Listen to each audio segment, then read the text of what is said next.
My son sold his house and gave his wife $700,000 to spend on whatever she wanted. Then they came to live in my house, as if it were a matter of course. I said, no. And my daughter-in-law slapped me in front of the neighbors. That same day, I called my lawyer. When they received the court summons, my daughter-in-law panicked because she realized that justice was coming for them. Before we continue, please subscribe to the channel and write in the comments what time it is where you are now. The phone rang just as I lifted the fork to my mouth. Meatloaf and mashed potatoes, Mary's recipe, though mine never tasted quite right. I set the fork down and reached for the old landline. Dad, I have amazing news. We sold the house for $700,000. Jeremy's voice crackled with artificial enthusiasm. I nearly choked on the bite I'd just taken. Jeremy, that's... Wait, what? You sold the house? Can you believe it? 700,000? The market's incredible right now. We got way more than expected.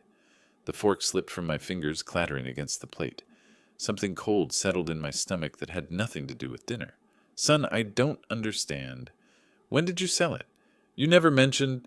It happened fast, Dad. Really fast. These buyers came in with cash. No inspection needed. We couldn't pass it up. I stood, carrying the phone toward the living room. My legs felt unsteady. Jeremy, where will you live now? A pause. In the background, I heard traffic noise. Maybe a car door slamming. We'll figure it out, Dad. Don't worry about us. The important thing is we made this incredible profit. But Jeremy, that was your home. You and Lori just bought it 3 years ago. Right, and now we've made a fortune. Lori's so excited. She's already talking about all the things we can finally afford. The coldness in my stomach spread upward. I sank into my armchair, the one facing Mary's photograph on the mantel. Things? What kind of things? Oh, you know Laurie. She's got her eye on some designer furniture, maybe that Mercedes she's been wanting. And there's this amazing spa vacation package she found. Jeremy. My voice came out sharper than intended. What about the $300,000 I gave you for that house? Silence. Long enough that I wondered if the call had dropped. Dad? I'm here, son. Look, Dad, you gave us that money. Now it's our money. We can do what we want with it. The words hit me like a physical blow. I stared at Mary's smiling face in the silver frame, remembering how she'd always said Jeremy had a good heart, just needed guidance. Our money? Jeremy, that was a loan. We discussed. Did we? I don't remember signing any loan papers. My hand trembled as I held the receiver. You didn't need to sign papers. You're my son. You promised you'd pay me back when you could. Jeremy's laugh sounded nothing like the boy I'd raised. Dad, that was just talk. You know how these family things go. Besides, you don't need the money. You've got that big house, your pension, Mom's life insurance. Jeremy, I trusted you. And you should be happy for us. Your son is finally getting ahead in life. Isn't that what parents want? I stood again, walking to my study. The receiver cord stretched as far as it would go. My desk drawer stuck. It always did. But I yanked it open and pulled out the manila folder I kept there. Jeremy, I have the bank records right here. $300,000, withdrawn from my retirement account in June 2021. You said it was for your dream house that you'd pay me back. Dad, let it go. We're family. Family helps each other. Help each other? What about helping me? What about honoring your word? Look, I've got to run. Lori's waiting in the car and we have things to do. Thanks for being understanding about this. Jeremy, wait. The dial tone buzzed in my ear. I stood there holding the dead phone, staring at the bank documents scattered across my desk. 3 years ago, those same papers had represented hope, love, trust. Now they felt like evidence of the biggest mistake I'd ever made. I set the receiver back in its cradle and picked up the loan documentation. My signature looked so confident, so trusting. Jeremy's handwriting was there too, not on any official papers, but on the thank you card he'd given me afterward. Dad, you're the best. We'll definitely pay you back. Love, Jeremy and Lori. The words blurred as I held the card under my desk lamp. Outside, the October wind rattled the windows of my empty house. The thank you card trembled in my hands. Jeremy's handwriting hadn't changed much since childhood. Still that same hurried scrawl I'd seen on homework assignments and birthday cards. But now those loops and slashes felt like lies, written in ink. I set the card down and opened the bank statement from June 2021.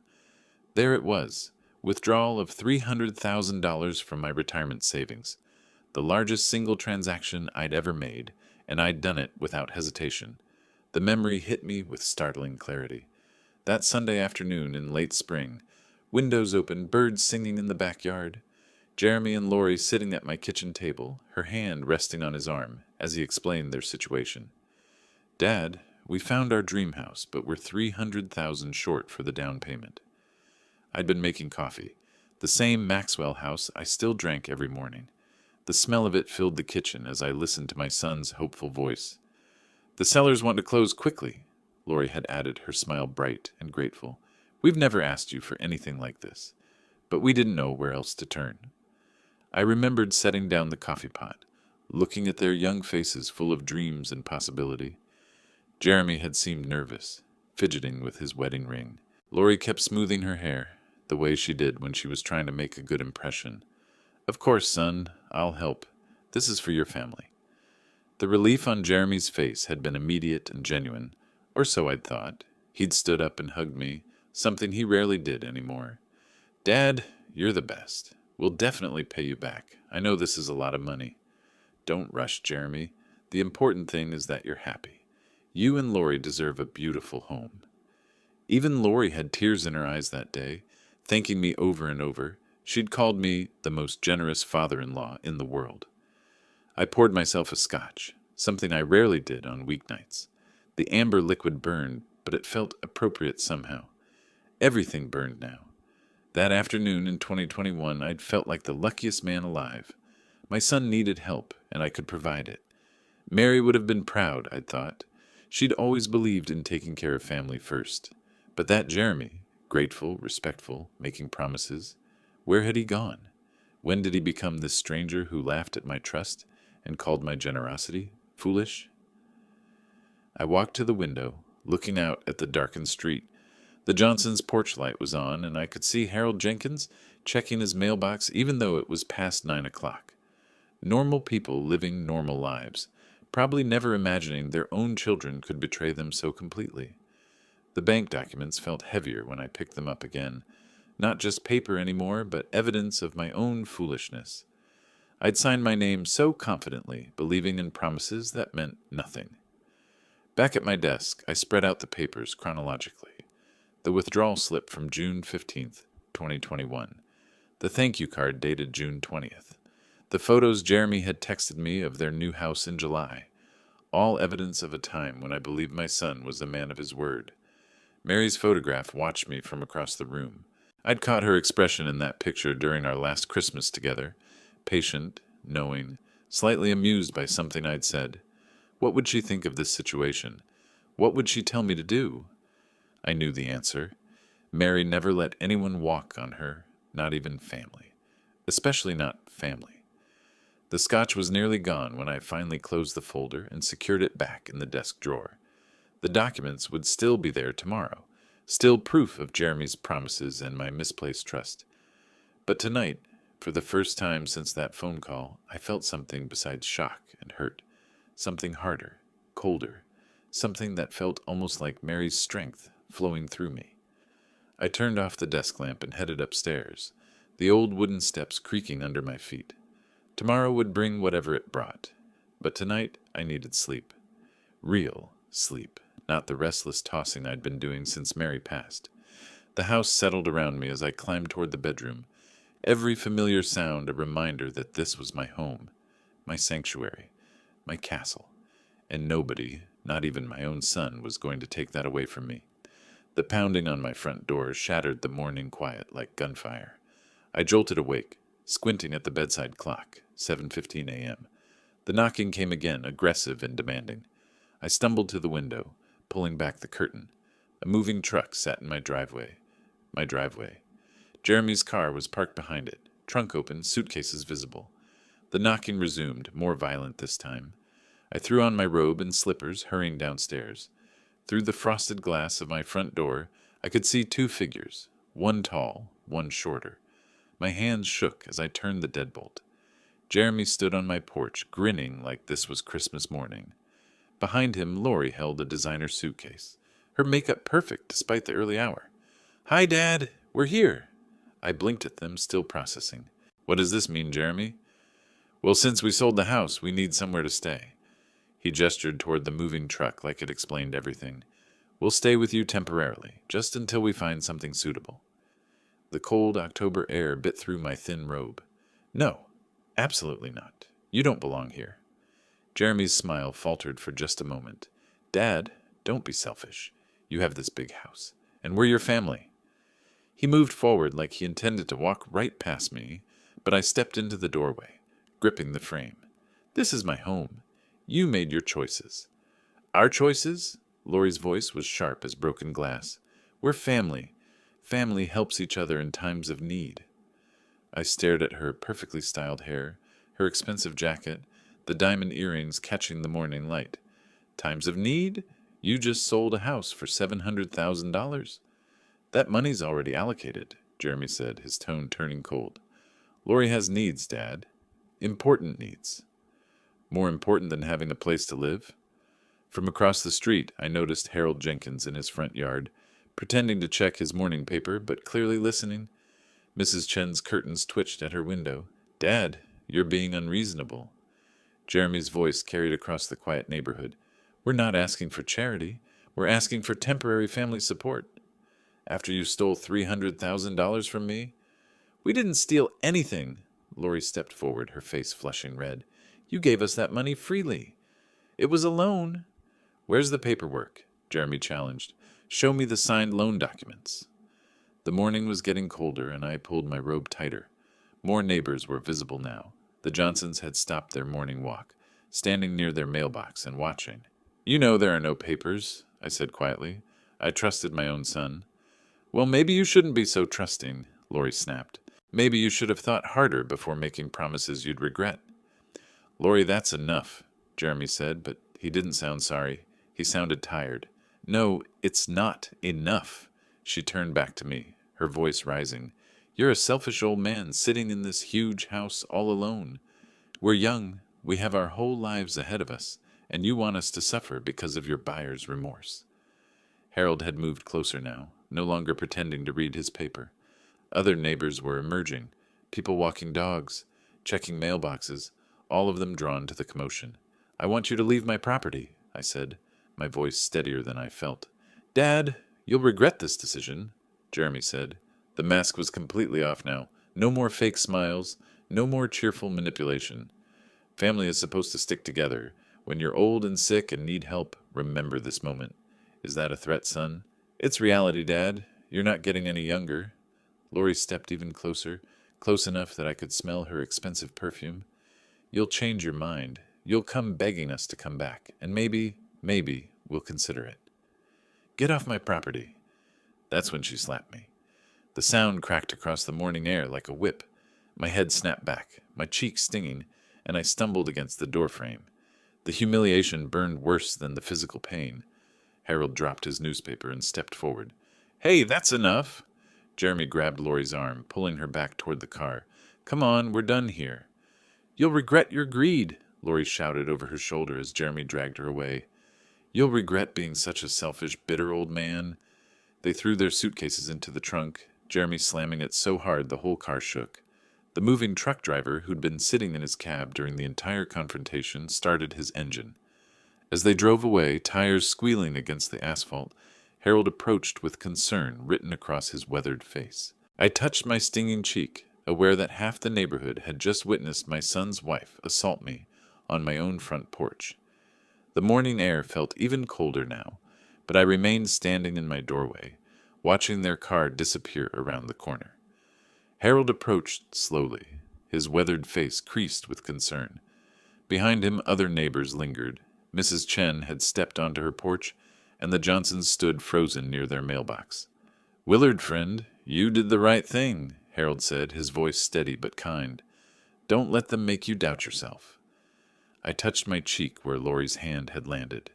The sting was already fading, but the humiliation burned deeper. 35 years of raising Jeremy, of giving him everything I could, And this was how it ended. His wife striking me in front of my neighbors. "Did you see what happened?" I asked Harold, though I knew he had. "Every bit of it. So did Tom Patterson over there, and the Johnsons. If you need witnesses to what that woman did, you've got them." Tom Patterson raised his hand in a small wave from his driveway, his expression grim but supportive. Mrs. Chen nodded from her porch, her usual morning smile replaced by something fiercer. "That boy of yours was out of line," Harold continued, glancing toward the street where Jeremy's car had disappeared. "And his wife? Well, that was assault. Plain and simple. Assault." The word hung in the cool morning air like a verdict. I'd been thinking of it as a slap, a moment of lost temper. But Harold was right. In the eyes of the law, Laurie had committed assault. "I raised him better than this," I said, more to myself than to Harold. "Sometimes kids go wrong despite good raising. Happens to the best of families. The question now is what you plan to do about it." What did I plan to do? 24 hours ago I'd been a peaceful widower, enjoying his quiet retirement. Now I was a man who'd been threatened and struck by his own family. "Harold, I need to think. Get my bearings." "Of course you do. But Willard, if you decide to press charges or take legal action, you'll have support. This neighborhood has your back." The Johnsons walked closer, their morning exercise clothes damp with October dew. "Willard, we're so sorry," Mrs. Johnson said. "We heard the whole thing. That young woman had no right." "No right at all," her husband agreed. "You were defending your own home." I looked at my house, the house Mary and I had bought 40 years ago, where we'd raised Jeremy, where we'd planned to grow old together, where I'd planned to live out my remaining years in peace. "I should go inside," I said finally. Harold nodded but didn't move away immediately. "Willard, I'm right across the street if you need anything, and I mean anything. Coffee, conversation, or help dealing with whatever comes next." The other neighbors murmured similar offers before beginning to disperse.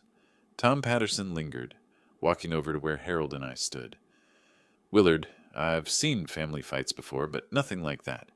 Your son's wife crossed a line that shouldn't be crossed." "Thank you, Tom. Harold's right about the witnesses. What happened here this morning, it wasn't just a family dispute.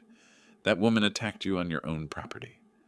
After they'd all gone, I stood alone in my front yard, touching my face again. The physical pain was minimal, but something else had changed. The man who'd answered Jeremy's phone call Friday night was gone, replaced by someone harder, more determined. I walked back to my front door, pausing to look at the tire marks Jeremy's car had left on my driveway. Evidence of their hasty retreat, their guilty knowledge of what they'd done. Inside, the house felt different, not violated, but somehow more fortress-like. My sanctuary had been threatened, but it had held, and I was still here, still standing, still the owner of this place they'd tried to claim. The red mark on my cheek would fade, but the clarity it had brought me would not.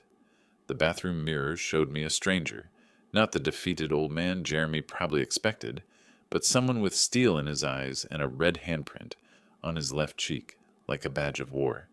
I touched the tender skin gently. Laurie's ring had left a small scratch near my ear.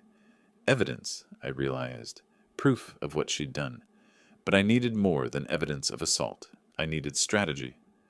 Walking to my study, I felt different, steadier, more focused than I'd been since Mary's death 2 years ago. The morning's humiliation had burned away something soft in me, revealing the engineer I'd always been underneath, methodical, practical, uncompromising when it came to solving problems. Jeremy was a problem that needed solving.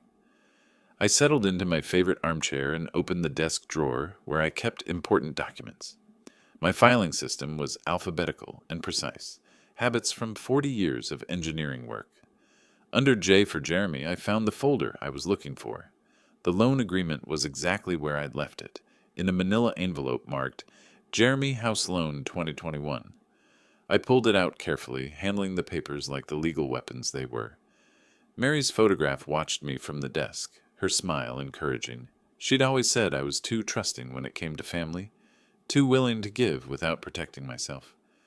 "Fight for justice, Willard," she'd told me once during a dispute with a contractor. "Being nice doesn't mean being weak." Time to stop being nice. The contract was 8 pages long, typed on Samuel Grant's official letterhead. I put on my reading glasses and examined every clause, every paragraph, every word that Jeremy had agreed to when he signed his name 3 years ago. Principal amount, $300,000. Term, 5 years, with payments beginning January 2022. Default clause, if payments were missed for more than 90 days, the entire balance became immediately due. Jeremy hadn't made a single payment, not $1 in nearly 3 years. According to the contract, he owed me $300,000 plus accumulated interest at 8% annually. I reached for my calculator, the same one I'd used for engineering calculations for decades. Principal, $300,000 interest for 3 years, $72,000 total amount due, $372,000. My hands were steady as I wrote the figures on a legal pad. Jeremy thought he was clever, claiming the money was a gift. But contracts don't lie, and signatures don't disappear because someone finds them inconvenient. I leaned back in my chair, holding the document up to the morning light streaming through my study window. Jeremy's signature was clear, witnessed by Samuel and notarized by Samuel's secretary. Legal, binding, and enforceable. For the first time since Friday night's phone call, I smiled. The boy who'd thrown tantrums when he didn't get his way, who'd learned to manipulate rather than earn, who'd brought that woman to strike me in my own yard, that boy had made one crucial mistake. He'd underestimated his father. I organized the papers carefully, making copies with my home scanner, another habit from my engineering days. Always have backups. Always document everything. Always be prepared. The original documents went back into their folder, which went back into the drawer, which I locked with the small key I kept on my keyring. The copies went into a second folder marked Legal Action Jeremy. Outside, I could hear normal Saturday morning sounds. Lawn mowers, children playing, dogs barking. Life continuing as if nothing had changed. But something fundamental had shifted in my world, and I was finally ready to acknowledge it. Jeremy wasn't my little boy anymore. He was a man who'd stolen from his father and allowed his wife to assault me. He was someone who needed to learn that actions have consequences. I looked at Mary's photograph again, imagining her approval of my methodical approach. She'd married an engineer, after all. She knew I was capable of more than just kindness. The phone sat on my desk, Samuel Grant's number programmed into memory. But not yet. First, I needed to plan exactly what I wanted from this confrontation. Revenge was a dish best served cold, Mary used to say, though she was usually talking about dinner leftovers. The contract felt solid in my hands, a bridge between Jeremy's promises and his accountability, between his assumptions and reality. I settled deeper into my chair and began to read the document again, this time looking for every advantage, every legal tool at my disposal. The morning was young, and I had work to do. Jeremy's signature stared up at me from the bottom of page 8, hasty but legible, the same handwriting I'd seen on birthday cards and school reports for 35 years, but something about it triggered a specific memory, sharp and clear as yesterday. Summer 2021, Samuel's office downtown, the leather chairs still holding the afternoon heat, legal diplomas arranged precisely on mahogany-paneled walls. Jeremy had been fidgeting with his wedding ring while I explained why we needed documentation. "Dad, why don't you trust me?" he'd asked, his voice carrying that edge of hurt he'd perfected as a teenager. "This isn't about trust," I'd replied, watching Samuel organize the contract pages on his conference table. "This is about responsibility, about doing things properly." The memory felt as real as the morning light streaming through my study window. Samuel had been wearing his navy suit that day, the one he saved for important client meetings. He'd arranged coffee for all 3 of us, though Jeremy barely touched his. "Mr. Brooks," Samuel had said, addressing Jeremy with professional courtesy, "this contract protects both you and your father. It establishes clear terms for repayment and prevents any future misunderstandings." Jeremy had shifted in his chair, looking everywhere except at the documents. "Dad, we're family. Why do we need lawyers and contracts for family?" "Because family doesn't mean foolish," I'd answered. "Your mother always said the clearest agreements make the best relationships." That had been the moment, Jeremy's expression changing from hurt to something harder, more calculating. Even then, 3 years ago, I'd seen a glimpse of the man who would eventually laugh at my trust and allow his wife to strike me. "Fine, Dad," he'd said finally, reaching for Samuel's expensive pen, "if it makes you feel better." But it hadn't made him feel better. I could see that now, remembering how his hand had hesitated before each signature, how he'd asked twice about the default clauses, how his voice had tightened when Samuel explained that the full amount would become due immediately if he missed payments. "Mr. Brooks," Samuel had said to Jeremy, "do you understand that this creates a legal obligation? This isn't a gift that can be forgotten or ignored." "I understand," Jeremy had replied, though his tone suggested he understood nothing, except that he needed to sign to get the money. The irony was perfect. Jeremy's reluctance to sign had been my first warning that he wasn't taking the agreement seriously. But his signature, reluctant or not, made the contract legally binding. I closed my eyes, remembering the rest of that afternoon. After the signing, we'd walked to the parking garage together. Jeremy had been quiet, processing what had just happened. "Dad, you know I'm good for this money, right?" "Of course, son, that's why I'm giving it to you. The contract makes it feel businesslike. Sometimes business and family have to overlap. That doesn't mean I love you less." He'd hugged me then, quickly and awkwardly, before getting into his car. "Thanks, Dad, for everything." Those had been the last grateful words I'd heard from my son. Now, sitting in my study 3 years later with his signature under my reading glasses, I understood what Samuel had been protecting me from. Not Jeremy's inability to repay the loan, his unwillingness to acknowledge it existed. The contract was Samuel's gift to me, though I hadn't fully appreciated it at the time. Every clause, every term, every legal protection had been crafted by a man who understood both law and human nature. I reached for my phone, scrolling through the contacts until I found Samuel's number. Saturday morning, he'd probably be having breakfast with his wife, reading the newspaper, enjoying his weekend peace. But this couldn't wait until Monday. The phone rang twice before his familiar voice answered. "Willard, everything all right?" "Samuel, I need to see you. Today, if possible. It's about Jeremy and that loan contract you prepared." A pause, then a change in his tone, from personal friend to professional attorney. "What's happened?" "They sold their house for $700,000. Jeremy called to tell me the money was ours now, and that he never intended to repay the loan. Yesterday morning, he and his wife came here demanding to move in. When I refused, she struck me." "She what?" "Struck me, in front of witnesses. Samuel, I need to know my legal options." Another pause, longer this time. When Samuel spoke again, his voice was granite hard. "Willard, I can meet you at my office in 2 hours, and bring that contract with you. All of it. The whole thing? Every page, every signature, every witness mark. It's time your son learned what his signature actually means." After hanging up, I sat back in my chair and looked at Mary's photograph. She was smiling in that picture, the way she did when she was proud of a decision I'd made. The contract felt heavier in my hands now, not just paper and ink, but justice waiting to be served. 2 hours had passed since I'd spoken with Samuel.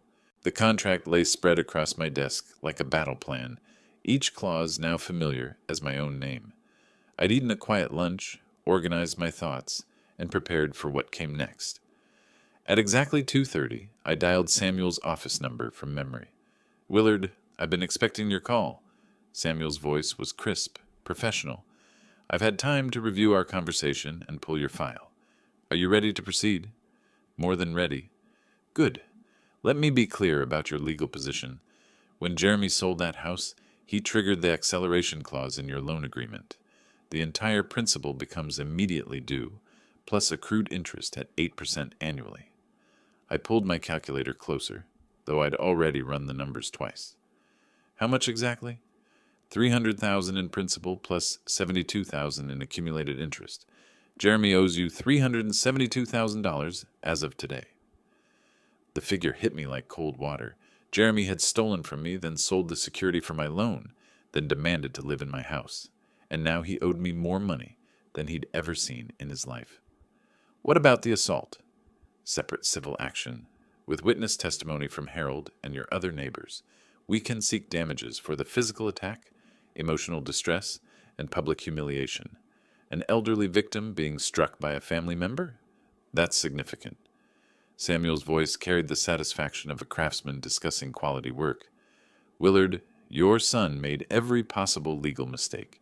He's violated a contract, sold collateral without permission, and allowed his wife to assault the creditor. It's almost impressive in its stupidity. What's our first move? Two-step approach. First, I'll send a formal demand letter via certified mail, giving him 10 days to pay the full amount. When he inevitably refuses or ignores it, we file in circuit court for contract enforcement and civil damages. I leaned back in my chair, feeling something I hadn't experienced since Mary died, the deep satisfaction of having a plan that would work. How quickly can this happen? Demand letter goes out tomorrow. If Jeremy's as foolish as he sounds, we'll have our court filing ready within 2 weeks.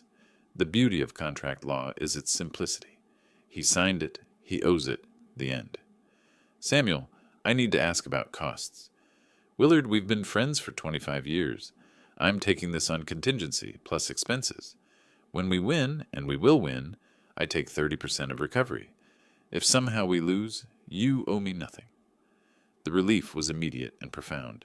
Samuel understood this wasn't just about money. It was about justice, dignity, and teaching a lesson that was decades overdue. There's something else? I said, remembering Jeremy's dismissive laugh during our Friday call. He thinks I'm too old and weak to fight back. He's counting on me being the same pushover I've always been. Then he's about to learn that even patient men have limits. Willard, your documentation is perfect. Your case is ironclad, and your son is about to discover that legal contracts aren't suggestions. After hanging up, I sat quietly in my study, looking at the contract with new appreciation. What had seemed like simple paperwork 3 years ago was now a loaded weapon, cocked and ready to fire. The afternoon light was shifting, casting longer shadows across my desk. Jeremy was probably at work, unaware that his world was about to change. Lori was likely spending their windfall on whatever caught her fancy, equally oblivious to what was coming. They'd treated me like a fool, a resource to be exploited and discarded. But fools don't keep meticulous records, don't consult lawyers, and don't fight back with precision and planning. I opened my desk drawer and pulled out a legal pad, writing Jeremy Legal Action at the top in my careful engineer's handwriting. Below it, I listed Samuel's timeline. Demand letter Tuesday, court filing in 2 weeks, discovery process, trial preparation. For the first time since Friday night, I was looking forward to Monday morning. Monday evening arrived with autumn's early darkness. I'd spent the day reviewing Samuel's strategy, organizing documents, and preparing for what would either be Jeremy's capitulation or his declaration of war. At 6:45 p.m., I dialed Jeremy's number. He answered on the third ring, sounding tired and distracted. Yeah, Dad? Jeremy, I'm calling to demand immediate repayment of the $300,000 loan I provided for your house purchase. Silence. Complete, stunned silence. Dad, have you completely lost your mind? What loan are you talking about? His voice carried that familiar edge of condescension, the tone he'd used since college whenever he thought I was being unreasonable. The loan documented in our signed contract from June 2021. You violated the terms by selling the house without repayment. The acceleration clause makes the full amount immediately due. What contract? Dad, you gave us that money as a gift. There's no contract. I looked down at the 8-page document spread before me, Jeremy's signature clear on the final page. Jeremy, you signed a legal agreement. Samuel Grant prepared it, his secretary witnessed it, and it was notarized. The contract exists, and it's enforceable. That worthless piece of paper doesn't mean anything. You can't seriously think... I think you owe me $372,000, principal plus interest, as specified in the agreement you signed. Jeremy's laugh was harsh, brittle. 300 what? Dad, you've really gone off the deep end. Just try to collect. Go ahead and try. Very well, Jeremy. We'll see you in court. The words came out calm and final. 3 years of disappointment, 2 days of planning, and decades of avoiding confrontation had led to this moment. Court? You're threatening to sue your own son over money you gave as a gift? What kind of father does that? The kind who keeps his word and expects others to keep theirs. The kind who doesn't tolerate being struck by his daughter-in-law in his own front yard. That was barely a slap. You're making it sound like assault? Because that's exactly what it was. Battery committed in front of witnesses, Jeremy. Harold Jenkins saw everything, so did the Johnsons and Mrs. Chen. Jeremy's breathing was audible through the phone, quick and shallow. The cocky dismissal was cracking, replaced by something sharper, more desperate. Dad, this is insane. You're talking about destroying our family over money. You destroyed our family when you decided my generosity made me a fool. I'm simply seeking legal remedy for breach of contract. I'll fight you. I'll get my own lawyer, and we'll prove that contract isn't worth the paper it's written on. I hope you do get a lawyer, Jeremy. Any competent attorney will explain that signed contracts are legally binding, regardless of family relationships. The line went quiet, except for Jeremy's labored breathing and what sounded like Laurie's voice in the background, sharp and angry, though I couldn't make out the words. This isn't over, Dad. You'll regret this decision. We'll find ways to fight back that you won't see coming. Jeremy, I'm documenting every threat you make. My attorney is very interested in your responses to legal demands. The line went dead. I set the phone down gently and immediately picked it up again, dialing Samuel's home number. Willard, how did it go? Exactly as you predicted. Complete denial, followed by threats when he realized I was serious. He claims the contract is worthless paper and says he'll fight us in court. Perfect. Denial of a valid contract in the face of clear evidence? That's going to cost him additional attorney fees when we win. Did you document the conversation? Every word, including his admission that Laurie's assault was barely a slap and his threats about finding ways to fight back. Samuel's chuckle was warm and professional. Willard, your son just handed us additional evidence for our case. The demand letter goes out first thing tomorrow morning. After hanging up, I reviewed my notes from the call, writing down Jeremy's exact words while they were fresh in memory. His panic had been obvious beneath the bluster, and his threats only strengthened our legal position. The contract lay before me, no longer just paper and ink, but a sword of justice, sharp and ready for battle.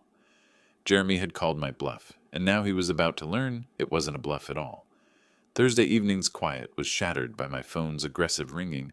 I glanced at the caller ID, Jeremy, and checked my watch. 8:30 p.m., right on schedule. Samuel's certified demand letter had been delivered that morning. Dad, what is this legal summons? Did you actually sue your own son? Jeremy's voice cracked with panic, the cocky dismissal from Monday completely gone. In the background, I could hear Laurie's voice, shrill and hostile. Jeremy, you received Samuel's demand letter. You have 10 days to respond with full payment. Full payment? Dad, where am I supposed to get $300,000? The question hung in the air, heavy with implications. Jeremy had blown through $700,000 in house sale proceeds and couldn't scrape together half that amount. His financial desperation was now crystal clear. That's not my concern. You signed a contract, Jeremy. Honor your obligations. Families should stick together. How can you do this to your own blood? I'd been expecting this, the emotional manipulation, the guilt about family loyalty. But something had changed in me since Saturday morning's assault. The man who would have wavered at those words was gone. You chose this path when you decided to steal from me and let your wife strike me. Actions have consequences. Mom would never approve of this. She'd want the family to stay together. Jeremy's invocation of Mary's memory hit like a physical blow, but not in the way he intended. Instead of guilt, I felt a surge of protective anger. Your mother would be appalled by your behavior. She believed in integrity, Jeremy, in keeping promises and treating people with respect. It was just a slap, nothing serious. You're making it sound like attempted murder. There it was, Jeremy's admission, recorded and documented, that the assault had occurred. Samuel would be very interested in this particular confession. Tell me, Jeremy, would you allow someone to slap your mother and call it nothing serious? Silence, then the sound of heated whispering. Laurie's voice became clearer, more aggressive. Give me that phone, I heard her demand. Then shouting toward the receiver, You selfish old man, you're destroying this family over money. Mrs. Brooks, I said formally, your voice is being recorded. Continue making threats if you'd like them documented for court proceedings. The phone was apparently jerked away from Lori, Jeremy's voice returning but shakier now. Dad, please, we can work this out. Family to family. No lawyers, no courts, just us talking like reasonable people. We had that conversation Monday. You called the contract worthless paper and threatened to fight me in court. Now you're getting exactly what you asked for. You'll regret this. We'll find ways to stop you. Ways you won't see coming. Jeremy, I'm documenting every threat you make. Each hostile word becomes additional evidence in our civil case. Civil case? Assault and battery, intentional infliction of emotional distress, and now intimidation of a witness. Your wife struck me in front of multiple neighbors, and you're threatening retaliation for pursuing legal remedies. The breathing on the other end became rapid, panicked. Jeremy was finally understanding the full scope of his legal exposure. Dad, we don't have that kind of money. Even if we wanted to pay, which we don't, we can't. Then you'll need to figure out how to liquidate assets, Jeremy.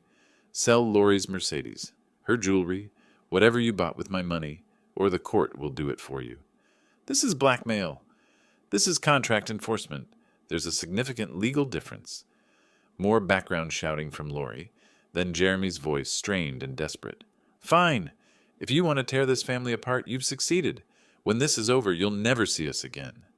I'm looking forward to that outcome. The line went dead.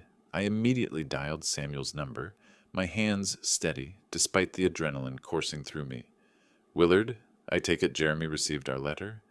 Complete panic, followed by manipulation attempts, followed by threats.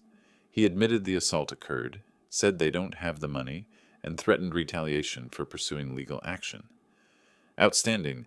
Panic means he consulted a lawyer who explained his actual legal position. The threats give us additional civil causes of action. How do you feel? I looked at my neat handwriting documenting Jeremy's panic and desperation, then at Mary's photograph smiling encouragingly from the desk. Samuel, I feel like a man who's finally stopped being pushed around. Good, because tomorrow we file everything in court. Jeremy's about to learn that some mistakes can't be undone with charm and manipulation. After hanging up, I sat in my study, reviewing the evening's notes. Jeremy's transformation from arrogance to panic had been swift and complete.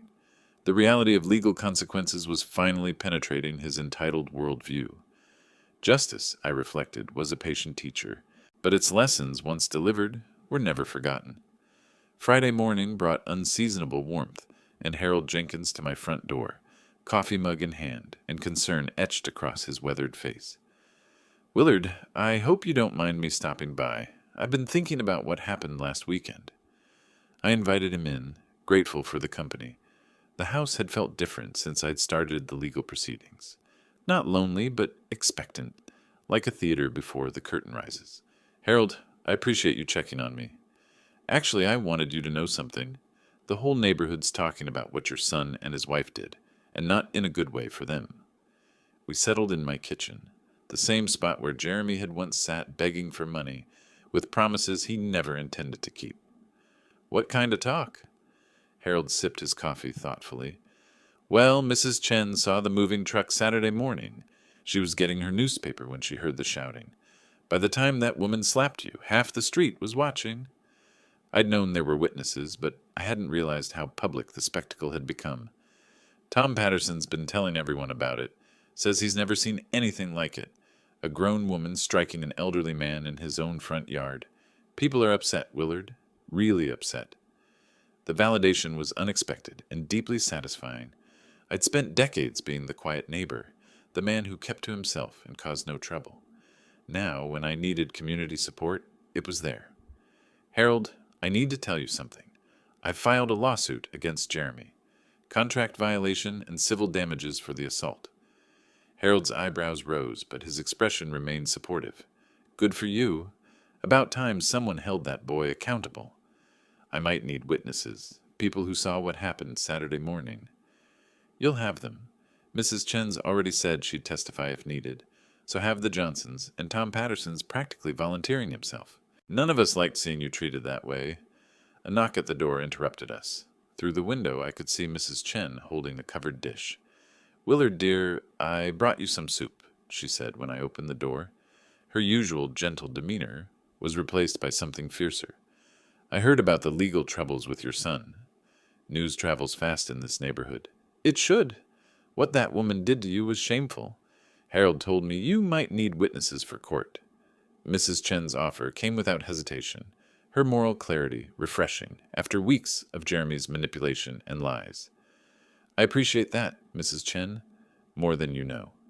That boy of yours needs to learn some respect, and his wife needs to learn you don't strike your elders, especially not in public like that. After she left, Harold and I sat in comfortable silence, processing the unexpected community solidarity. Willard, can I ask you something personal? Of course. How do you feel about all this? Suing your own son, I mean. That can't be easy. I considered the question carefully. A week ago it would have torn me apart. Now it felt like the most natural thing in the world. Harold, I feel relieved. For the first time in years, I'm not being taken advantage of. I'm not being treated like a fool or a resource to be exploited. I'm finally fighting back. Mary would be proud. The simple statement hit me harder than any of Jeremy's threats or manipulations.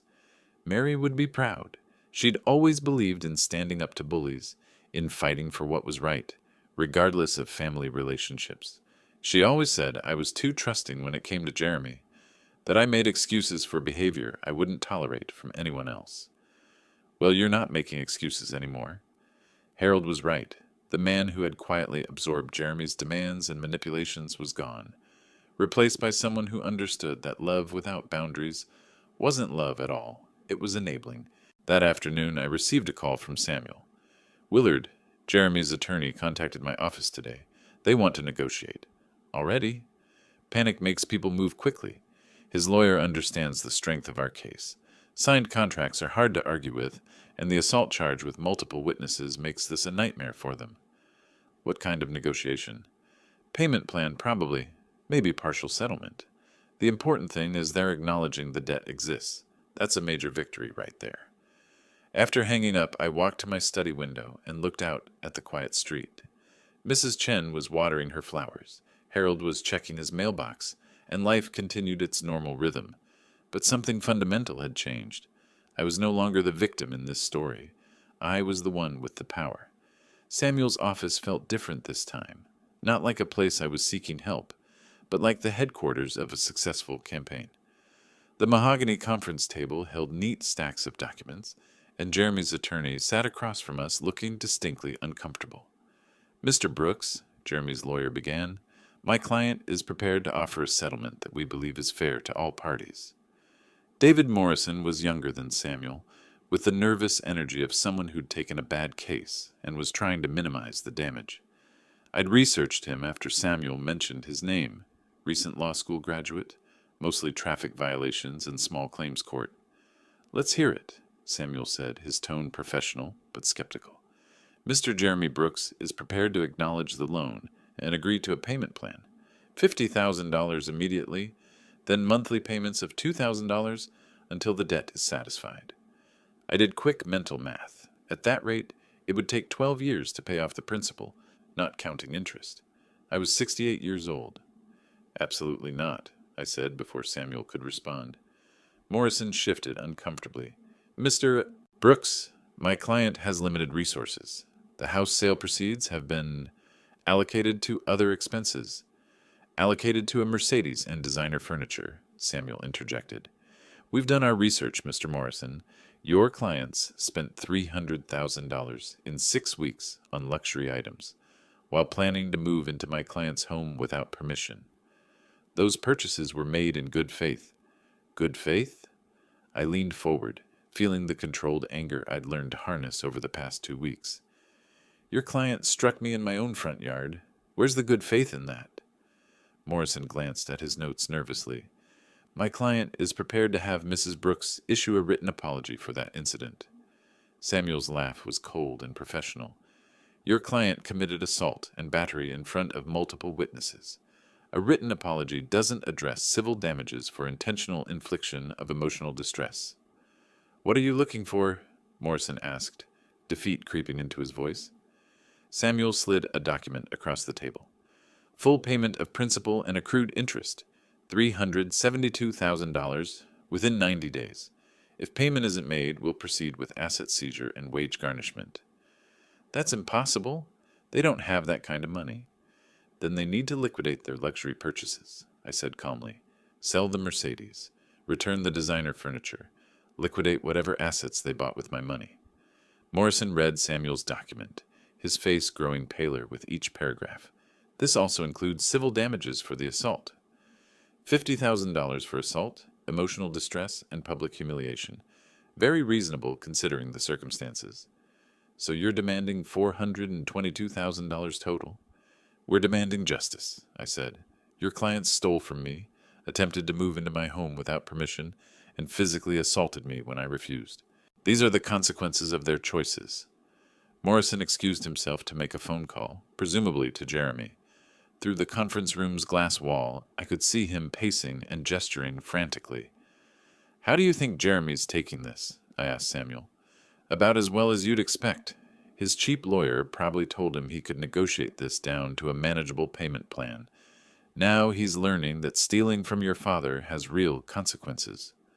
Morrison returned, looking defeated. My client needs time to consider your terms. He has 48 hours, Samuel said. After that, we proceed with full legal action, including asset seizure and wage garnishment. The Illinois court system is very efficient when it comes to contract enforcement. After Morrison left, Samuel and I remained in the conference room reviewing the case files. Willard, I think they'll settle. Jeremy's probably calling every bank in Chicago trying to get a loan, but his debt-to-income ratio makes him a terrible risk.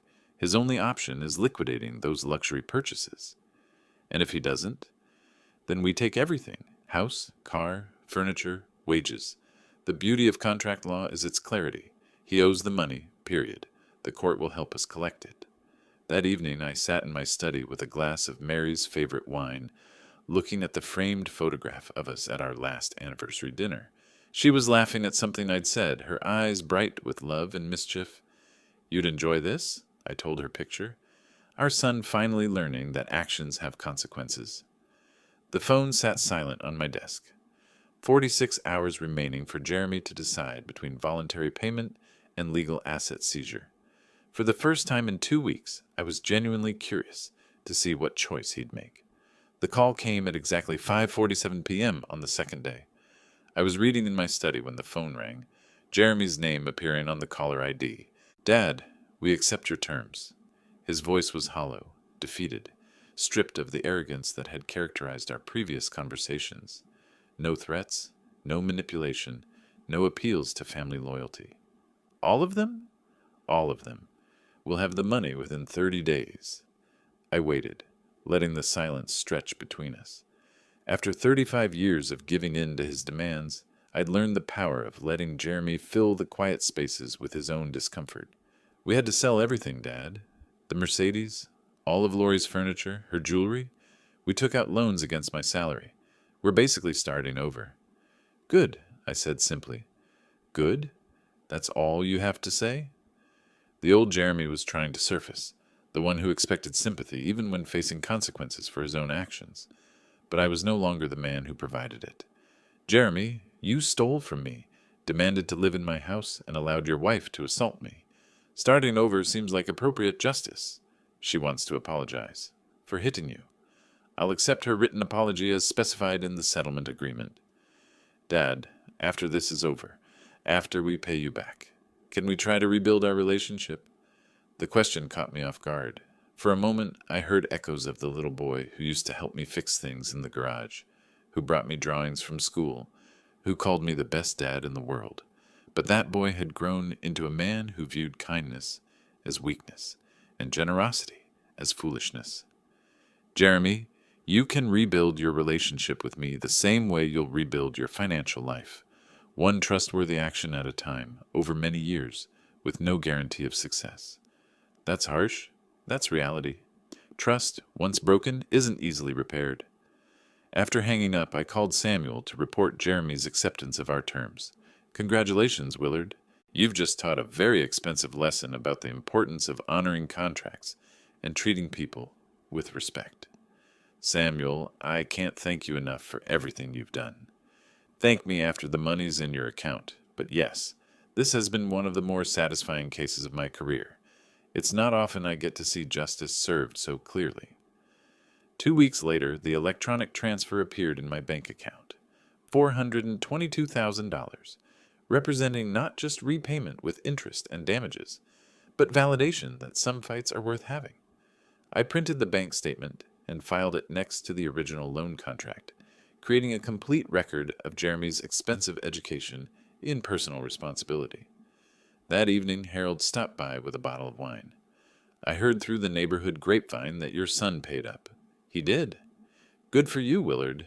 You showed real courage, standing up to family like that. We sat on my front porch, watching the sunset paint the quiet street in golden light. The same street where Lori had struck me 3 weeks earlier, where neighbors had witnessed my humiliation and rallied to support me. Harold, can I ask you something? Of course. Do you think I was too hard on them? Harold considered this carefully, the way he'd probably weighed difficult questions during his teaching career. Willard, kindness without boundaries isn't kindness at all. It's enabling. Your son needed to learn that his actions have consequences. Better he learn it from you than from the world, which would have been much less forgiving.